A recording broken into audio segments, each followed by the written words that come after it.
Hello friends, माझ्या सिनेसंवाद या चॅनेलमधील या नव्या व्हिडिओमध्ये आपले सहर्ष स्वागत आहे. आज आपण सदमा या चित्रपटाचे परीक्षण पाहणार आहोत. ते आपण जरूर पहा.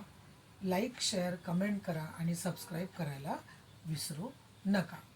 तर आता आपण वळूया परीक्षणाकडे. सदमा हा पिक्चर सर्वांसाठीच खूप वेगळा सिनेमा आहे आणि मला वाटतं सदमा सिनेमा पाहिला नाही असं कोणीच नसावं.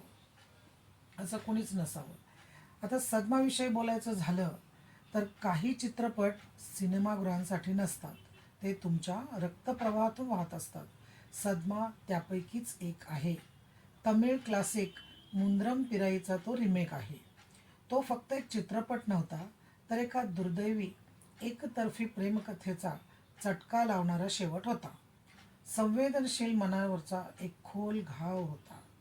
श्रीदेवी, जी अवघ्या 20 वर्षांची त्यावेळी चित्रपटात होती, तिने असा अभिनय केला की ज्यासाठी तिच्या वयाच्या दुप्पट वयाच्या अभिनेत्रीसुद्धा आपला आत्मा विकतील. ती टपोऱ्या पाणीदार डोळ्यांची निरागसता, ती कल्पनातीत नाजूकता, ते बालसुलभ चालणे, बोलणे, हावभाव, केवळ आणि केवळ नितांत सुंदर. तिने फक्त भूमिका साकारली नाही, ती भूमिका जगली, श्वासात भरून घेतली. इतका सुंदर अभिनय. देहविशीचा पण स्मृतिभ्रंश झाल्याने, 10 वर्षे वयाच्या मुलीसारखे वागणे, कुटुंबापासून हरवल्याने भांबावणे. श्रीदेवी मुळातच माझी आवडती अभिनेत्री आहे. हा सिनेमा म्हणजे तिच्या अभिनयाचा कोहिनूर हिराच म्हणा. अगदी येवल्याशा हरिप्रसाद बरोबर तिचं खेळणं सुद्धा अप्रतिम. कमल हसन हा एक विचारशील नायक, एक सभ्य शिक्षक, वरकरणी शांत स्वभावाचा, पण आतून वेढलेल्या भावनांचे प्रचंड वादळ घेऊन जगणारा. केवळ मित्राचा आग्रह म्हणून तो वेश्यावस्थेत येतो. तिथे ही मुलगी म्हणजे श्रीदेवी त्याला भेटते. तिची अवस्था लक्षात येताच तो नाना खटपटी लटपटी करून तिला आपल्या घरी घेऊन येतो. एखाद्या लहान मुलीला सांभाळावं तसं तिला सांभाळतो. अधूनमधून उफाळून येणारी प्रेमभावना मोठ्या कौशल्याने दाबून ठेवतो. तिचे कपडे बदलण्यापासून, जेवण बनवण्यापासून, वेण्या घालण्यापासून, थोपटून अंगाई म्हणून झोपवणं, साऱ्याच गोष्टींना एक खास कमल टच आहे आणि तो प्रचंड कमाल आहे. दोघांमधली केमिस्ट्री ज्वलनशील, कमालीची उत्स्फूर्त. कारण ती फ्लर्टिंगबद्दल नव्हतीच, ती जगात अशा 2 तुटलेल्या आत्म्यांची टक्कर होती. 2 वाघांची चित्त थरारक झुंज पाहावी तसं या दोघांच्या अभिनयाची जुगलबंदी पाहताना अक्षरशः अंगावर काटा येतो. शेवट तर अत्यंत हृदयद्रावक. तिची चिकित्सा होऊन ती बरी होते. आई वडील तिला न्यायला येतात, पण दुर्दैवाने तिचा स्मृतिवंश बरा होतो.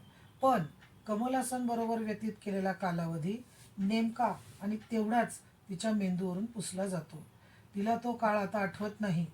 कमल हसनला ती अजिबात ओळखत नाही आणि हा धक्का म्हणजेच सदमा कमल हसनसाठी जीवघेणा असतो.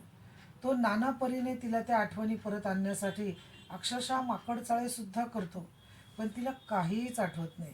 एक अनोळखी बनून ती आईवडिलांबरोबर निघून जाते.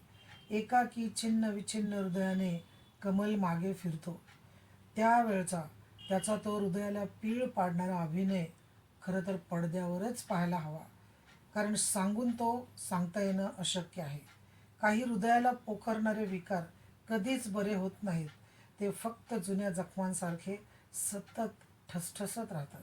सदमा अगदी तशीच जखम आहे, आपल्या स्मृतीवर कायमची कोरली जाणारी.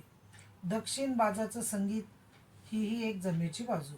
विशेषतः सुरमई अखियों में नन्ना मुन्ना एक सपना दे जाए, हे अंगाई गीत तर त्रिकालावादित म्हणावं लागेल. कधीही कितीही वेळा ऐकलं तरी मन हेलावून जातं. एक अत्यंत संवेदनशील, कल्पनारम्य आणि नितांत सुंदर अनुभव देणारा एक अप्रतिम चित्रपट. तुम्हीही पहा. मी तर जेव्हा संधी मिळेल तेव्हा पाहतेच. आणि हे परीक्षण पाहिल्यानंतर ते तुम्हाला कसं वाटलं ते मला नक्की कळवा. माझं चॅनल सबस्क्राईब करा, व्हिडिओला लाईक, कमेंट आणि शेअर पण करा. थँक्यू.